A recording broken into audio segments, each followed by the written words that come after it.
So the first time I truly felt like an outsider in my own family wasn't at some fancy holiday party or a big celebration with champagne flutes clinking. No, it was at my beloved Aunt Lillian's funeral.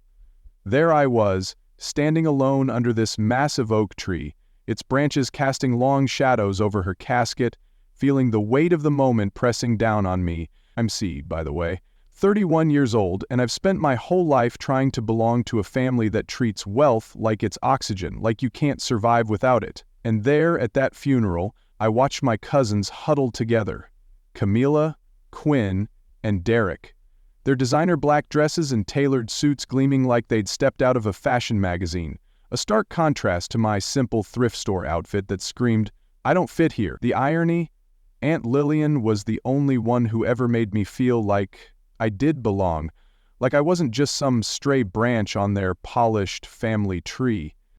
Suddenly, Camila's voice sliced through the somber air like a razor, sharp, cold, and dripping with that signature snark she's perfected over the years. "Look who decided to show up," she said, strutting toward me with Quinn and Derek trailing behind her like perfectly trained show dogs, all primped and poised. "I'm surprised you could take time away from your little charity project." I straightened my spine, forcing a polite smile even though my stomach was twisting. "It's a women's shelter, Camilla," I shot back, keeping my tone steady, "and Aunt Lillian volunteered there too." Derek scoffed, adjusting his Italian silk tie like it was a badge of honor. "Please," he said, rolling his eyes. "Aunt Lillian would never step foot in such a place. She had standards." Oh, the memory hit me like a freight train. Aunt Lillian quietly sorting donations, counseling abuse survivors. Her hands steady and her smile warm. But I kept it to myself. She'd always asked me to keep her volunteer work private, away from her judgmental kids, who'd rather sip martinis at the country club than lift a finger for anyone else. Quinn piped up then, checking her phone like this was just another appointment on her busy schedule. "The lawyer's waiting," she announced, all business. "We should head to the reading." I took a step forward ready to join them because, hello, Aunt Lillian was my mom's sister, I'm family too. But Camila's manicured hand shot out, stopping me dead in my tracks. "Oh honey," she said, her voice syrupy sweet but sharp as a blade. "Didn't anyone tell you? The reading's for immediate family only." I felt the heat rising to my cheeks, my heart pounding. "I am immediate family," I protested, trying to keep my voice from shaking. "Aunt Lillian was my mother's sister," Derek smirked, that smug little twist of his lips that always made me want to scream. "Yes, but we all know how Aunt Lillian felt about your branch of the family tree. Always the black sheep, weren't you?" Quinn at least had the decency to look uncomfortable, shifting her weight like she didn't want to be part of this ambush. "It's just," she mumbled. "The lawyer was very specific about who should attend. We wouldn't want to waste anyone's time." Camilla piled on, her smile cutting deeper than any knife could. "I mean, what could Aunt Lillian possibly leave to someone who spends their days serving soup to homeless people?" I stood there, frozen, watching them walk away, their expensive shoes clicking against the cemetery path like a mocking drumbeat. My thrift store dress felt like it was shrinking around me, every step they took hammering home that I didn't belong, not to them, not in their world of luxury cars and million-dollar estates. But then, out of nowhere, this elderly woman who'd been hovering nearby approached me, her kind eyes twinkling with something soft and knowing. "I couldn't help but overhear," she said gently. "I'm Margaret. I worked with Lillian at the country club." "Nice to meet you," I managed, my voice barely above a whisper as I tried to swallow the lump in my throat. Margaret smiled, surprising me with her next words. "Your aunt spoke about you often. She was so proud of your work at the shelter. Said you were the only one who understood what really mattered in life." I blinked, stunned, the weight of her words settling over me like a warm blanket on a cold night. Before I could say anything back, my phone buzzed. A text from Chelsea, the shelter's director. "Need you at the center ASAP. Important news about Lillian." I glanced at my cousins' retreating backs, their chauffeur-driven car gleaming in the distance, then back at my phone. Something in my gut screamed that this was big. Bigger than their little will-reading party. "Thank you, Margaret," I said, squeezing her hand, my voice trembling with gratitude. "You have no idea how much I needed to hear that today." As I walked to my car, a beat-up, ancient Honda Civic that stuck out like a sore thumb among the sea of luxury vehicles. I heard Camilla's laugh echo across the cemetery, sharp and biting. "You know what's funny?" Derek's voice chimed in, loud enough for me to catch every word as he bantered with his sisters.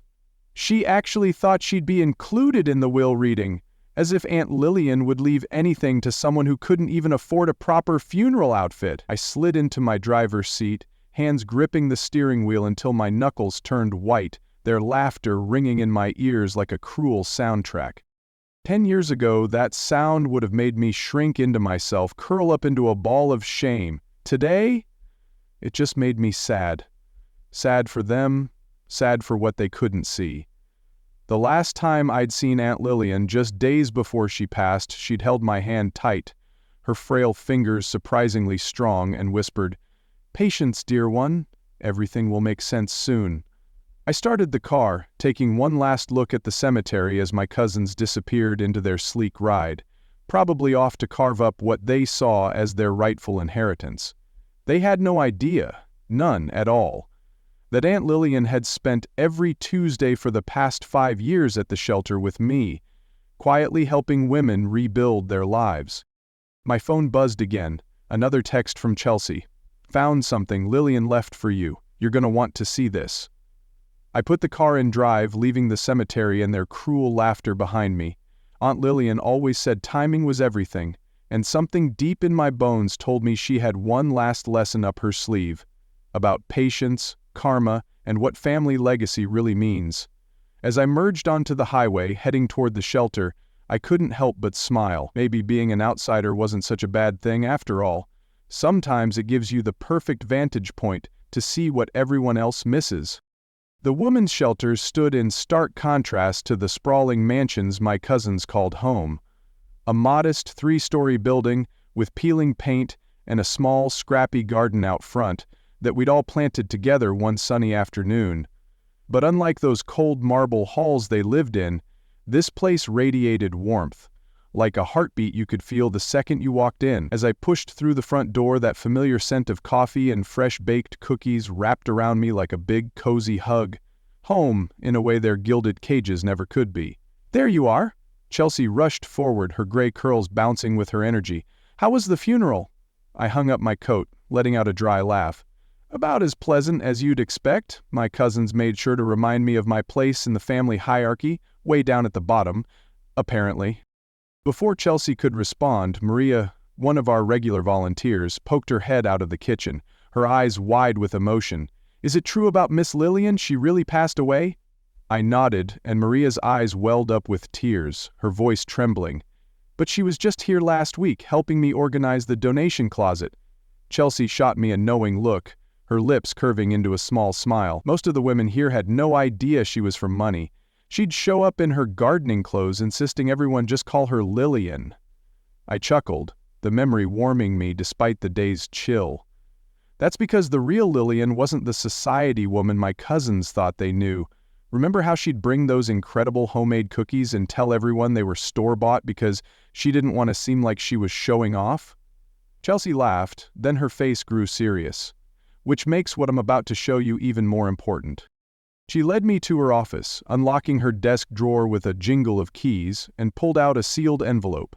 "She dropped this off last month," Chelsea said, her voice soft but firm. "Made me promise not to give it to you until after she was gone." My hands trembled as I took it, Aunt Lillian's elegant handwriting spelling out my name, C across the front in that familiar cursive I'd seen on birthday cards, and notes slipped into my volunteer bag. "She came to see me that day," Chelsea continued, settling into her chair. "Told me she'd been diagnosed with terminal cancer 6 months earlier. Said she had some loose ends to tie up." I sank into the chair across from her, the envelope feeling heavier than it should have. "She never told any of us she was sick," I murmured, my voice barely above a whisper, shock rippling through me like a stone dropped in still water. "Open it," Chelsea urged, leaning forward. She was very specific about the timing. Just then a commotion erupted in the hallway, 2 women arguing, their voices rising over some petty dispute about laundry duties or shared space. Chelsea sighed, pushing herself up. "I should handle this. Take your time with the letter." Alone in the office, I traced my finger over AuntLillian's handwriting, my mind flashing back to the first time she'd caught me volunteering here 5 years ago. I'd been sorting clothes in the donation room, humming to myself, when her voice piped up from the doorway. I thought I recognized that laugh. She stood there in old jeans and a faded sweater, looking nothing like the polished matriarch my cousins worshipped. "Don't look so scared, dear. I'm not here to tell tales to the family." That day she'd rolled up her sleeves and helped me sort donations for 3 hours, no questions asked. It became our secret Tuesday ritual, the black sheep and the family matriarch, side by side, helping women rebuild their lives, one step at a time. Taking a deep breath, I broke the envelope's seal and unfolded the letter inside, my heart pounding like a drumbeat I couldn't ignore. "My dearest C," began, her voice echoing in my head as I read. "If you're reading this, I've already passed. Don't waste time mourning. We both know I lived exactly as I chose to. What matters now is ensuring my legacy continues in the right hands. By now, my children and your cousins will be gathering for the reading of my official will. Let them. What they don't know is that 3 months ago, I made some significant changes to my estate planning. The shelter's building deed is enclosed with this letter. I purchased it last year when the previous owners threatened to sell. It's yours now, along with an endowment to ensure its continued operation. There's more, but that will become clear soon enough. You alone understood what I've known all along, that true wealth isn't measured in dollars, but in the lives we touch. While the others were chasing status at country clubs, you were here, helping women find their strength. Don't reveal anything yet. Let the official reading proceed. Sometimes the best lessons come from unexpected moments. All my love, AuntLillian. P.S. Check the cookie jar in the kitchen. I left my secret recipe there last week. Those women deserve the real thing, not store-bought substitutes." My vision blurred with tears as I pulled out the property deed, a crisp legal document that made it real. She'd bought the shelter, saved it from being sold out from under us. Chelsea knocked softly before stepping back in. "You okay?" she asked, closing the door behind her. I handed her the letter, watching her eyes widen as she read, her breath catching. "Oh my God," she whispered. "She bought the building? She knew the shelter was at risk?" I wiped my eyes, nodding. All those times she was organizing the donation closet, she was actually planning this. My phone buzzed, a text from Quinn. "Will reading tomorrow at 2, not that it matters to you." Chelsea handed the letter back, squeezing my shoulder. "What are you going to do?" I tucked the letter and deed into my bag, thinking of AuntLillian's words about timing and lessons. "First," I said, standing up, "I'm going to check that cookie jar. Then, I'm going to do exactly what AuntLillian asked. Wait for the right moment to show them who she really was and what family really means." Back home in my small apartment, I spread AuntLillian's documents across my kitchen table, the property deed gleaming like a promise. But that wasn't all. Tucked inside the envelope, I found a USB drive, bank statements, and another sealed letter marked "Read after the will." My hands shook as I plugged the USB into my laptop, a single video file popping up, dated just 2 months ago. I clicked play and AuntLillian's face filled the screen, tired but fierce, her eyes piercing through the camera like she could see me sitting there. "Hello, dear," her voice rang out, clear and steady, cutting through the quiet of my apartment. "If you're watching this, you've already found the deed, but there's more to tell you." I paused the video, needing a moment to breathe. Even through the screen, her presence felt so real it hurt, like she was right there, sipping tea across from me like she used to. My phone buzzed. "Camila, this time. Hope you're not too disappointed about missing tomorrow's reading, though really, what did you expect?" I ignored it, hitting play again. "The lawyers will read a will tomorrow that my children and your cousins expect," AuntLillian continued, her voice steady as steel. "They'll squabble over the house, the cars, the jewelry, all the things they think matter, but my real will, the one that matters, was filed last month." She leaned closer to the camera, her eyes fierce with purpose. "I've watched them all these years, see? Watched how they treated you, how they chased status while you built something meaningful." A knock at my door jolted me. I peeked through the peephole and saw Quinn standing there, shifting nervously. "I know you're home," she called out. "Your car's outside." I closed my laptop, took a breath, and opened the door.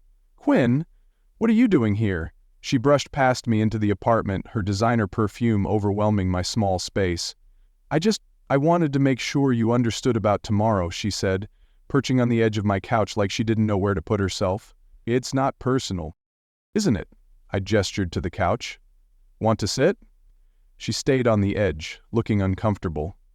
"Derek and Camila think it's better if you're not there. They're worried you might make a scene." I raised an eyebrow. "When have I ever made a scene, Quinn?" She had the grace to look embarrassed, fidgeting with her sleeve. "Look, we all know AuntLillian was different in her last years. Started acting strange, volunteering at that shelter. Derek thinks she wasn't thinking clearly." I thought of the sharp, determined woman in the video, her mind as clear as ever. "She knew exactly what she was doing," I said softly. Quinn's eyes landed on the papers spread across my table. "What's all that?" I quickly gathered them up. "Just work stuff." "Right," she said, her tone skeptical. "Your important shelter work." She headed for the door, then paused. "You know Camila's already talking about selling the shelter building. Says the land's worth millions to developers." My heart raced, but I kept my face neutral. "Is that so?" "Just don't get your hopes up about anything, okay?" she said. "It's better that way." She left, the door clicking shut behind her. I returned to my laptop, hitting play on AuntLillian's video. "I've left everything to you, see," she continued, her words hitting me like a thunderclap. "The house, the investments, everything. But most importantly, I've left you my truth. Let them have their reading tomorrow. Let them show who they really are. Then, when the time is right, show them who I really was." The video ended, and I opened the final letter with trembling fingers. "My dearest C," it read. "By now they've shown their true colors at the reading. Remember, real strength isn't in attacking, but in standing firm in your truth. The official papers are with my lawyer, Sandra Mills. She'll contact you after tomorrow's charade. The shelter is yours, protected and endowed. The rest? Well, let's just say your cousins are in for quite a surprise. Use it wisely, dear one. Show them what real family legacy looks like. All my love, AuntLillian." My phone buzzed one last time. A text from an unknown number. "This is Sandra Mills. Meeting tomorrow after the reading, 4 p.m. at my office. Bring the letters and USB drive." I texted back a simple yes, then gathered all of AuntLillian's documents into a secure folder. Tomorrow, my cousins would gather to divide what they thought was their inheritance. They had no idea AuntLillian had orchestrated the perfect lesson about karma, justice, and the true meaning of wealth. For now, though, I had a batch of cookies to bake. Her secret recipe was waiting, and the women at the shelter deserved something special. I sat in my car outside the law office the next day, watching my cousins arrive in their luxury vehicles like they were rolling up to a red carpet event. Camilla's Mercedes purring, Derek's BMW gleaming, Quinn's Audi trailing behind. Through the large windows I could see them gathering in the conference room, already arguing about something. Camilla's animated gestures probably laying claim to AuntLillian's art collection, Derek pacing like he owned the place. My phone lit up with a text from Chelsea. "The vultures circling yet?" I replied, "You have no idea," then snapped a quick photo of Derek dramatically pounding the conference table and sent it her way. I wasn't supposed to be here. I'd parked around the corner for a discreet view, but I needed to see this play out. Needed to watch their world tilt before mine shifted too. The lawyer, Mr. Patterson, entered the room with a thin folder they were expecting, and even from my spot I could see Camila's face redden as he began to read. She shot up from her chair, snatching the paper from his hands, her voice carrying through the glass. "This is it? One page? This can't be everything." Quinn pressed her hands to her face, while Derek paced like a caged animal, his Italian loafers tapping a furious rhythm. I cracked my window to hear better. "This is the only will we have on file," Mr. Patterson said calmly. "It simply states that all matters regarding the estate will be handled by another attorney, Sandra Mills." Derek's voice boomed. "Who the hell is Sandra Mills? I've never heard of her," Quinn whispered, barely audible. "Why would AuntLillian do this?" Camila pulled out her phone, probably Googling Sandra's name, her frustration palpable. "This doesn't make sense. The house alone is worth millions. The art collection, the investments. Where is all of that? Perhaps, Mr. Patterson suggested, you should contact Ms. Mills. I'm calling our family lawyer, Derek announced, his tone icy. This is ridiculous. We'll contest it. My phone rang. Sandra Mills, right on cue. Are you watching? She asked without preamble. From my car. They're about to start. Good. Stay there. I want you to see their reactions when they realize that folder contains nothing but a letter. Inside, Camila stormed out of the building, mascara running down her cheeks, so focused on her phone she didn't even notice me driving past. Sandra's voice crackled through the line. Time for phase 2. Meet me at my office now. I started my car, my heart racing, as I left the law office chaos behind, heading across town to Sandra's modest building. Nothing like the gleaming tower my cousins were fleeing. Sandra greeted me with a warm smile, ushering me into her office. Right on schedule, she said, checking her watch. They should be calling, and her phone rang and she put it on speaker. Sandra Mills speaking, Derek's voice roared through. What kind of game are you playing? Where's our aunt's real will? Mr. Hudson, I've been expecting your call, Sandra replied smoothly. Would you like to schedule a meeting? We demand to know what's going on, Camila cut in, her voice shrill. Of course, Sandra said. I'm free at 4 p.m. today. Will you all be attending? We'll be there with our lawyer, Derek snapped. Wonderful, Sandra responded, unfazed. Oh, and please be aware your cousin C will be joining us. The line went silent for a beat before Quinn spoke, her voice shaky. See? What does she have to do with this? Everything will be explained at 4 p.m. See you then.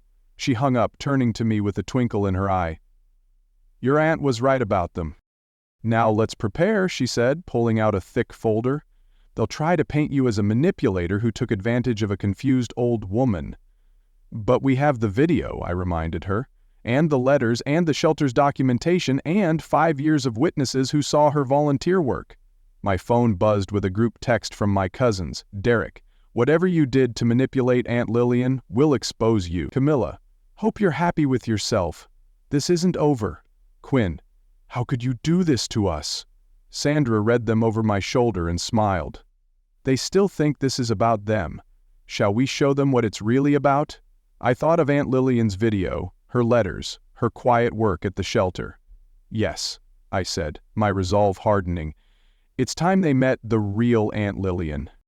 We spent the next hour reviewing documents, preparing for the storm that was coming. At 3:55, Sandra's receptionist buzzed. They're here, all three, plus their lawyer. I took a deep breath, touching the locket AuntLillian had given me last Christmas. Inside was a tiny note that read, Sometimes the greatest gift is showing people who they really are. Ready? Sandra asked, standing. I nodded, straightening my spine. Let's finish what AuntLillian started. The conference room crackled with tension as my cousins filed in, their lawyer trailing behind like a shadow, briefcase in hand. Camila's eyes narrowed when she saw me, her lips curling into a sneer, while Derek made a show of adjusting his expensive cufflinks, oozing arrogance. Quinn wouldn't even look at me, her gaze fixed on the floor. Let's get straight to the point, their lawyer started, his voice crisp, but Sandra held up a hand, cutting him off before he could build steam. Before we begin, we have something you need to see. She set up a laptop on the conference table. This video was recorded by Lillian 2 months ago. Objection, their lawyer interrupted, jumping up. We have no way to verify. The video is time-stamped and notarized, Sandra replied calmly, hitting play. AuntLillian's face filled the screen and Quinn gasped. She looked healthier here than in her final days, but the fire in her eyes was unmistakable. My dear children, she began, her voice steady and commanding. If you're watching this, you've already discovered that my will isn't what you expected. You're probably angry, confused, maybe even planning to contest it. Derek shifted uncomfortably in his chair, his jaw tightening. For years, I've watched you chase status and wealth, treating kindness as weakness and compassion as foolishness. You mocked your cousin C.E. for working at a shelter, never knowing I worked alongside her every Tuesday. That's ridiculous, Camila scoffed, her voice cutting through the room. Mom would never. Check my calendar, AuntLillian continued, as if she'd anticipated the interruption, her tone unwavering. "Every Tuesday for 5 years," asked the women at the shelter. "While you were at country club luncheons, I was serving soup and counseling abuse survivors." Quinn's face had gone pale, her hands trembling. "The gardening clothes," she whispered, barely audible. "You said she was going through a strange phase." "I've left everything to CIA," AuntLillian announced, her words landing like a thunderclap, because she alone understood what real wealth is. The shelter, the house, the investments, all of it, not out of spite, but because I trust her to use it wisely. "This is preposterous," their lawyer sputtered, slamming his pen on the table. Clearly, she was being manipulated. Sandra pulled out a thick folder, unfazed. "I have 5 years of documented volunteer hours, witness statements and medical evaluations proving Lillian was of sound mind when she made these decisions." "She was our mother!" Derek roared, slamming his hand on the table, the sound echoing off the walls. "Everything was supposed to go to us." "Play the rest," I said quietly. It was the first time I'd spoken, my voice steadied despite the storm brewing around me. AuntLillian's voice filled the room again. "But I'm offering you one chance. CA has instructions to set up a charitable foundation. If you choose to participate, to truly understand the work we did, you can each have a role. The choice is yours. Continue fighting over money or help build something meaningful." The video ended, silence swallowing the room like a vacuum. "This is your doing," Camilla hissed, pointing at me, mascara smearing as tears welled up. "You turned her against us." "Did I?" I pulled out my phone, scrolling through photos. Here's AuntLillian last Christmas, serving dinner at the shelter. Here she is helping a woman move into her first apartment after leaving her abuser. Here she is teaching a financial literacy class to survivors. Quinn grabbed the phone, swiping through the pictures with trembling hands, her breath hitching. "Why didn't she tell us? Would you have listened?" I asked gently. "Or would you have done exactly what you're doing now? Assume someone manipulated her." "The will is ironclad," Sandra added, her tone firm. "You can contest it, but you'll lose, and you'll spend years in court while the foundation's work continues without you." Derek stood abruptly, his chair scraping the floor. "This is absurd. Come on, we're leaving." But Quinn stayed seated, still staring at my phone, tears streaming down her face. "Wait," she said, her voice cracking. "I want to see the shelter." "Quinn," Kamala hissed, her voice rising to a shriek. "Don't fall for this." "Fall for what?" Quinn shot back, standing now, her eyes blazing. "Mom spent 5 years living a whole life we knew nothing about. Don't you want to know why?" "The foundation meeting is tomorrow at 10 a.m., Sandra said, calm as ever. "At the shelter. Anyone who wants to understand Lillian's legacy is welcome to attend." "This isn't over," Derek snapped, grabbing his suit jacket and storming out, his lawyer trailing behind. Camila hesitated, then followed, but Quinn lingered, handing me back my phone, her eyes meeting mine for the first time. "I'll be there tomorrow," she said softly. "You're choosing her over us?" Camila shrieked from the doorway. "No," Quinn replied, her voice steady now. "I'm choosing to find out who Mom really was." After they left, Sandra turned to me with a smile. "That went exactly as your aunt predicted. She said Quinn would be the first to understand." I nodded, thinking of the last photo on my phone, Aunt Lily and me covered in flour from baking cookies, laughing in the shelter's kitchen.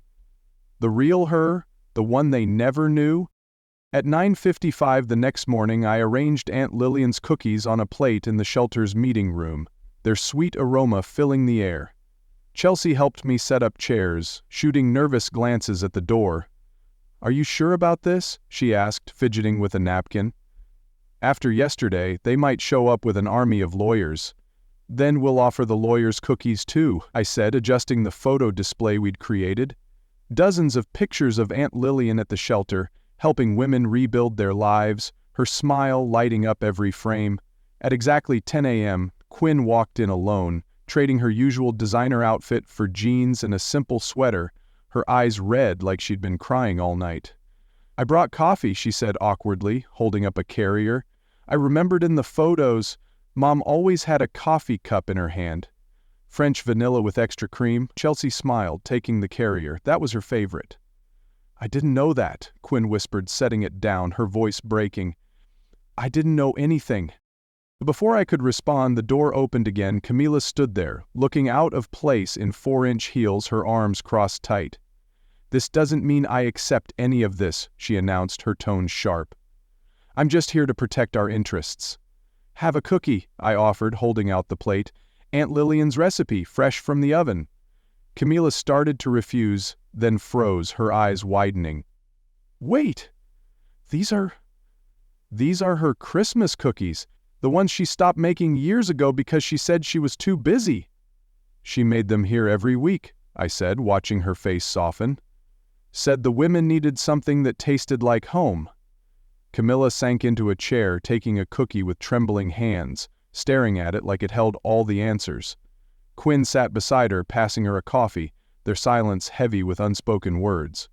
"Derek's not coming," Quinn said quietly. "He's meeting with lawyers about contesting the will."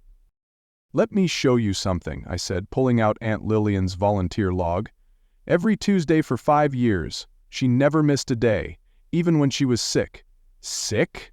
Camila's head snapped up, her voice sharp. "What do you mean, sick?" The door opened again, and Maria, now our full-time office manager, walked in with several other shelter residents. "Is it true?" Maria asked, her eyes wide.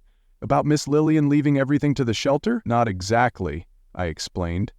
"She left everything to a foundation that'll support the shelter and expand its services." "She helped me get my GED," one woman spoke up, her voice trembling with pride. "Tutored me every week for months. She taught me how to budget," another added. "Helped me open my first bank account." Quinn was crying openly now, tears streaming down her face. "Why didn't she tell us?" she whispered. "Because you wouldn't have understood," a familiar voice said from the doorway.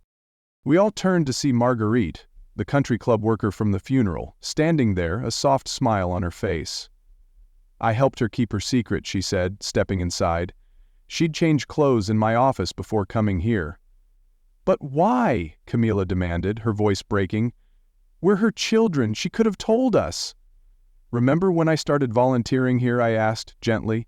"You all mocked me, called it a waste of time, said I was embarrassing the family." "We were wrong," Quinn whispered, her voice barely audible. Camila stood abruptly, her heels clicking on the floor. "This is ridiculous. She was our mother. Everything she had should have gone to us, not some charity case."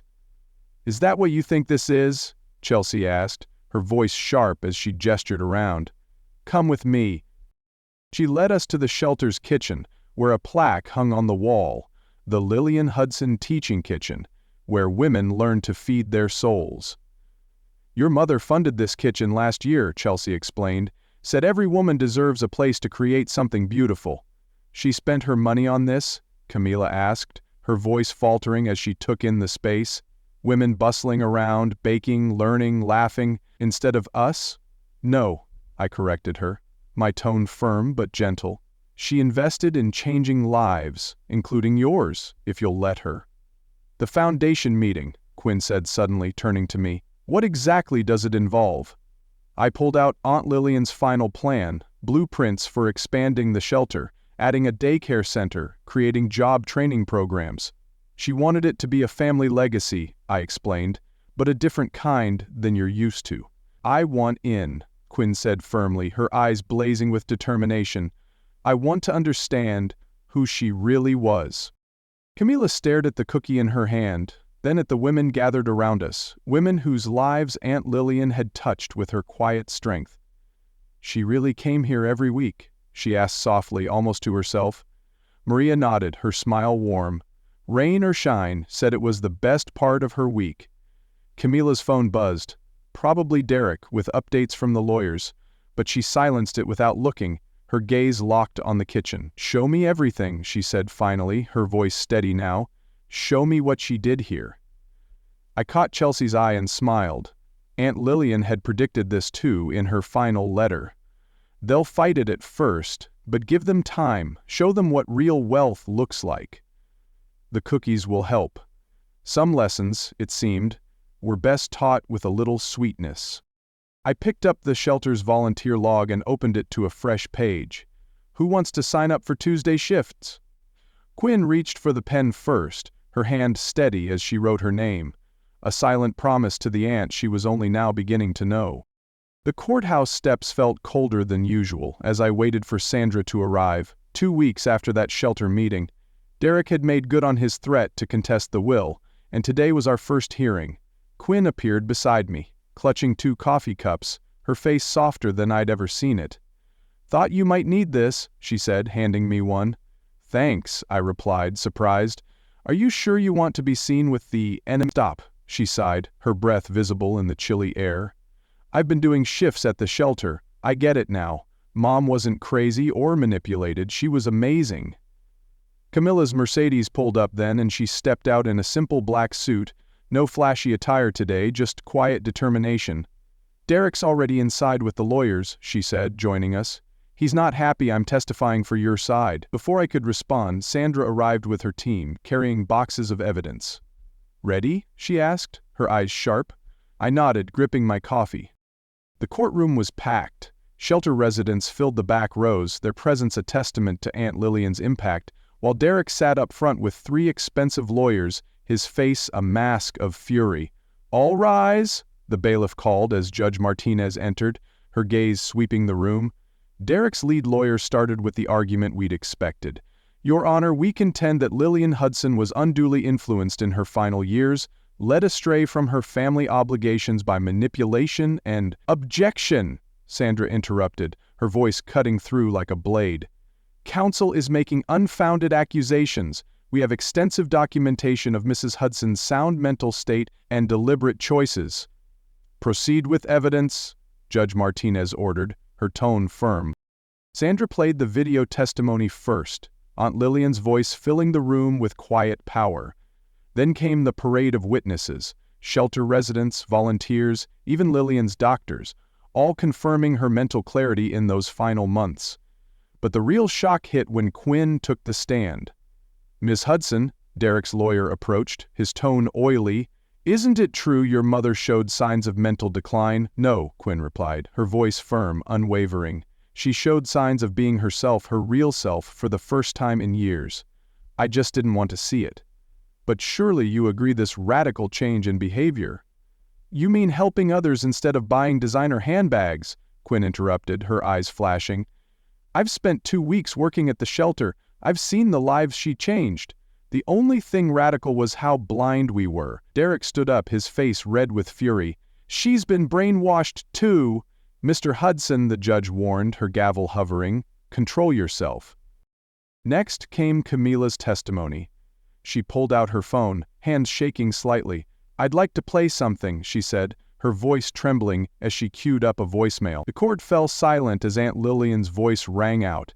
"Camilla, darling, I wish you could see what I see at the shelter today. A woman just got her first job after leaving an abusive marriage. She's starting over with nothing, but she has everything. Reminds me of what real strength looks like. I hope someday you'll understand. Love you." "I deleted all her other messages about the shelter," Camilla said, her voice cracking. "I thought she was going through a phase. I was wrong." Derek's lawyers huddled together, whispering urgently, but their star witness was yet to come. A private investigator they'd hired to dig into my past. "Miss Hudson," he addressed me on the stand, his tone smug. "Isn't it true you orchestrated this entire situation, befriended your aunt when she was vulnerable?" I opened my handbag and pulled out a stack of papers. "These are donation records from the shelter. Every Tuesday for 5 years, Aunt Lillian came on her own. She found us. She chose this path. I never asked her for anything. But surely, I have security footage," I continued, cutting him off. 5 years. Of her arriving every week, helping women rebuild their lives. Would you like to see it?" The investigator faltered, his confidence crumbling. Then Maria stood up in the back of the courtroom. "Your Honor, may I speak?" The judge nodded. "Miss Lillian saved my life," Maria said, her voice shaking with emotion. "Not with money, but with time, with cookies, with believing in me. She wasn't manipulated. She was the strongest person I knew." One by one, women stood up, each with a story about Aunt Lillian's impact, their voices weaving a tapestry of love and resilience. Judge Martinez raised her hand for silence. "I've seen enough. This will is not only valid but represents a clear and conscious choice by Lillian Hudson to create a meaningful legacy. Case dismissed." Derek stormed out, his lawyers trailing behind like deflated balloons. Quinn and Camila hugged me, both crying, their arms tight around me. "He'll come around," Quinn whispered, "eventually." Outside, the shelter residents were celebrating, their cheers echoing through the crisp air. Chelsea appeared with a familiar-looking cookie tin. "Found this in Lillian's old office," she said. "It's marked for the day they finally understand." Inside were cookies, still fresh, with a note, "Share these when the fighting stops. Real family is built on love, not lawyers." We passed them around, standing in the sunshine, watching Derek's car speed away. Sometimes, I realized, winning isn't about defeating someone. It's about showing them a better way to be. The autumn breeze carried the scent of fresh paint as I unlocked the shelter's new front doors 3 months later. The expanded building gleamed in the morning light, 3 times larger than before, with the daycare center AuntLillian had dreamed of, now a bustling reality. "Still can't believe how fast construction finished," Quinn said, falling into step beside me. She'd traded her designer wardrobe permanently for practical clothes, perfect for chasing after the shelter's children, her laughter mingling with their squeals. "The contractor said he'd never seen permits processed so quickly," I replied, grinning. "Almost like someone pulled some strings at City Hall." Quinn smiled mysteriously. "Camila might have mentioned something about that. Turns out her country club connections are good for more than just ritzy galas." Inside, the new teaching kitchen buzzed with activity. Camila stood at the center island, sleeves rolled up, teaching a cooking class to 5 residents. "Remember what AuntLillian always said," she instructed, demonstrating proper knife technique with a steady hand. "Cooking is therapy for the soul." "Speaking of therapy," Quinn nodded toward the new counseling wing, "did you see the waiting list for Sandra's legal aid clinic? Full through December. Turns out combining legal services with emotional support was exactly what many women needed," I confirmed, pride swelling in my chest. The front desk phone rang. Maria, now our full-time office manager, answered with a proud smile. "Lillian Hudson Women's Center." Her expression changed as she listened. "Oh yes, he's welcome to come tour the facility." She covered the receiver, whispering, "It's Derek. He wants to see the center." Quinn and I exchanged glances. We hadn't heard from our brother since the court case 3 months ago. "Tell him to come now," I decided. "We're all here." 20 minutes later, Derek walked through the doors, looking uncomfortable in casual clothes instead of his usual suit, his hands shoved deep in his pockets. "This is different than I expected," he said, taking in the bright, welcoming space. The walls adorned with photos of Aunt Lillian, the air alive with the hum of purpose. "Come see everything," Quinn said, linking her arm through his, starting with the teaching kitchen where Camila's class was pulling fresh cookies from the oven. We showed him the daycare center where children of shelter residents played safely while their mothers attended job training, the counseling rooms with their soft lighting, the computer lab buzzing with women learning new skills, the rooftop garden blooming with flowers we'd planted together. "And this," I said, saving it for last, "is what Aunt Lillian left for you." I opened her old office, now a financial literacy classroom. On the wall hung a photo of young Derek sitting on Aunt Lillian's lap, both laughing as he tried to balance her checkbook, his little hands scribbling numbers. "She said you were the first person who made her think about money differently," I explained. "That's why she wanted you to run the Foundation's financial education program." "But I fought the will," he said quietly, staring at the photo. "Tried to destroy everything she built. And now you have a chance to build something new," Camila said, appearing in the doorway with a cookie in hand. "That's what Mom was all about, right? Second chances?" Derek took the cookie, his eyes locked on the photo. I was so angry. About the money, about being left out. I never stopped to ask why. "So ask now," Quinn suggested, her voice gentle. "We're all still learning who Mom really was." A commotion from the front desk interrupted us. A new arrival, a young mother with 2 small children, looking terrified yet hopeful as she stepped into the shelter. "I'll handle intake," Maria started to say, but Derek stepped forward. "Let me," he said, his voice uncertain but earnest. "I'd like to learn how to help." We watched as he introduced himself gently, offered the children cookies, and showed them to the daycare center while Maria helped their mother with paperwork. His awkwardness melting into something softer, something real. "He's a natural," Quinn whispered, "just like Mom was." Later, as the sun set through the new stained glass windows AuntLillian had designed, vibrant colors dancing across the floor, we gathered in the kitchen. Derek rolled up his sleeves, reaching for the recipe card box. "Think you can teach me how to make her cookies?" he asked, a faint smile tugging at his lips. Camilla pulled out a familiar tin, found this in her desk, labeled, "For when the family's complete again." Inside were perfect cookies and a note. "Some ingredients take time to blend properly. Love is patient that way."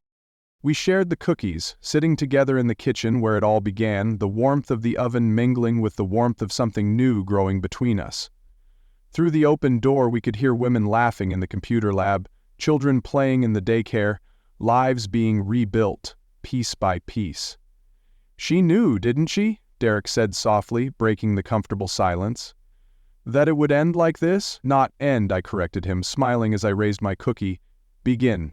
She always said real wealth grows when you share it." "To Aunt Lillian's real legacy," Quinn toasted, lifting her cookie. "To family," Camilla added, her voice steady now. "To second chances," Derek said, meeting my eyes for the first time with something like understanding. I looked around at my transformed family and our transformed shelter, smiling wider. "To all of it," I said, "every single crumb."